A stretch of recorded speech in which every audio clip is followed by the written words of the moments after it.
Muy buenas noches, quien les habla Nelson da Silva. En este caso vamos a ver los condensadores de la parte de la página de electrónica y teoría.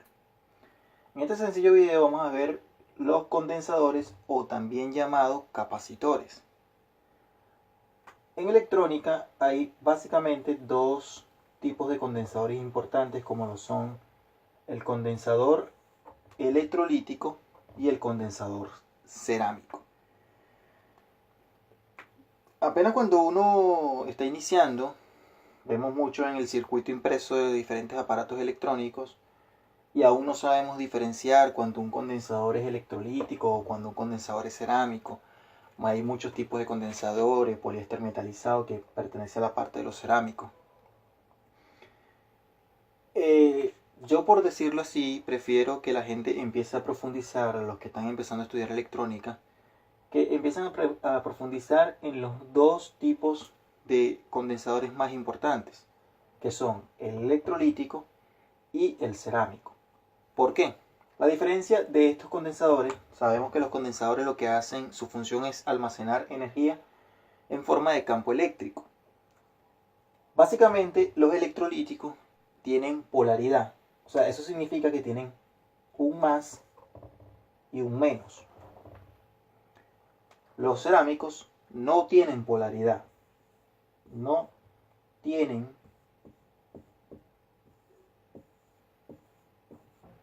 polaridad.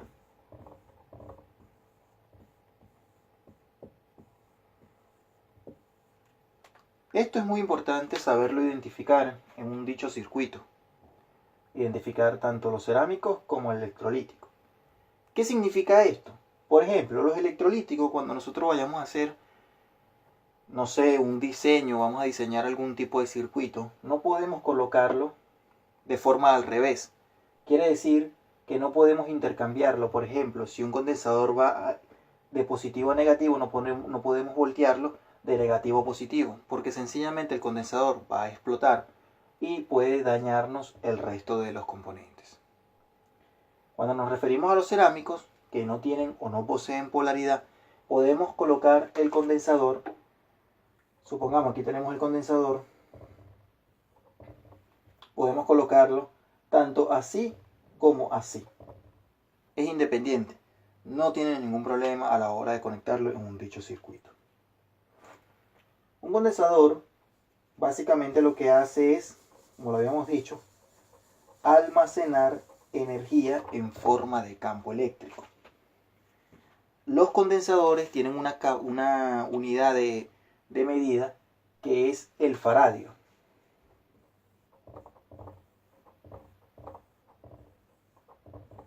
Obviamente un faradio es una capacidad muy grande. En electrónica no vamos a encontrar condensadores de un faradio. Básicamente vamos a encontrar condensadores de microfaradios, picofaradios, nanofaradios, etc. Un condensador, básicamente lo que se llama la parte de los electrolíticos, lo vamos a encontrar en la unidad de microfaradio y se representa por UF.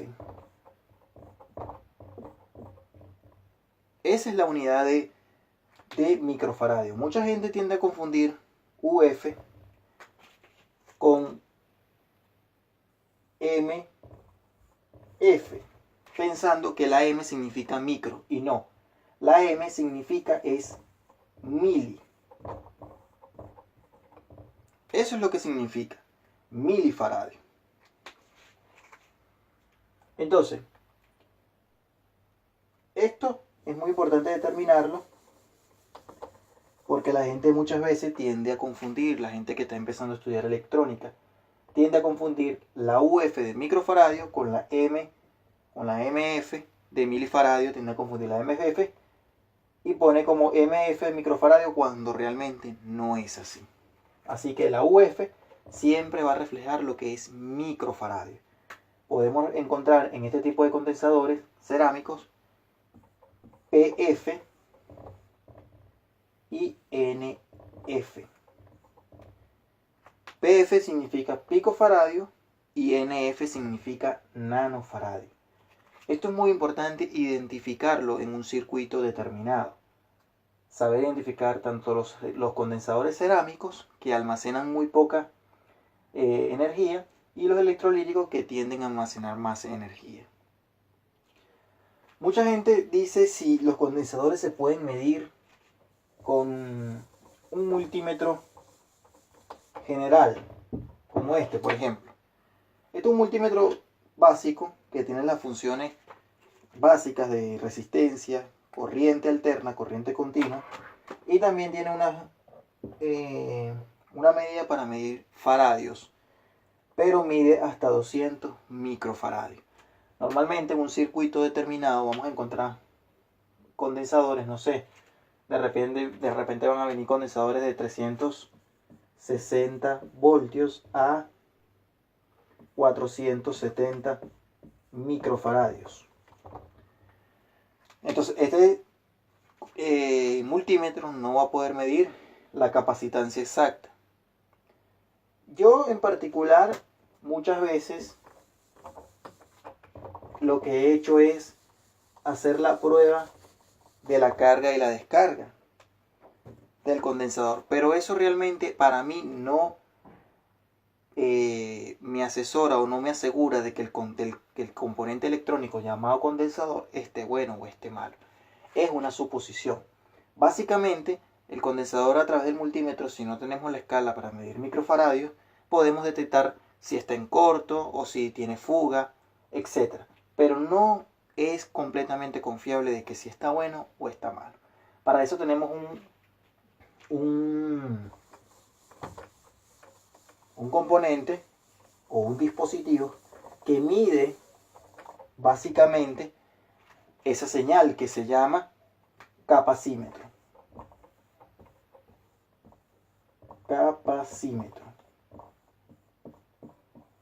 El capacímetro está especialmente para medir rangos altos de microfaradios, de milifaradios, etc. Eso es importante saberlo determinar. Otra cosa que quiero dejar es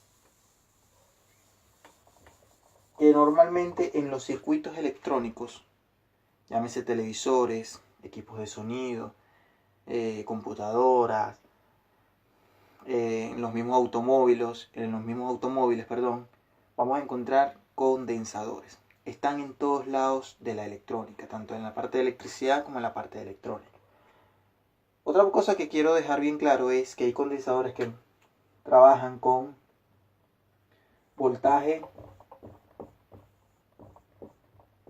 CC y otros con voltaje alterno, AC. Voltaje CC y voltaje AC. ¿Cuáles son los condensadores que vamos a encontrar con voltaje CC? Estos que encontramos acá, electrolíticos, cerámicos, que normalmente vamos a un DVD, vamos a un televisor, vamos a encontrar este tipo de condensadores y trabajan con voltaje CC. ¿Dónde vamos a encontrar los voltajes AC en condensadores? Los vamos a encontrar perfectamente, ejemplo, en el horno microondas. Ahí vamos a encontrar un condensador que trabaja con corriente alterna, como la mayoría de los condensadores que trabajan, por ejemplo, en la nevera. En eso es que vamos a encontrar condensadores de voltaje AC. Así que esto es un pequeño video de condensadores. Ya sería cuestión de seguir investigando por su parte y estaríamos prácticamente viendo próximos videos que van a tratar acerca de otros componentes de la electrónica. Son videos básicos que pueden iniciarse, empezar a investigar por su propia cuenta. Muchísimas gracias y bendiciones para su vida.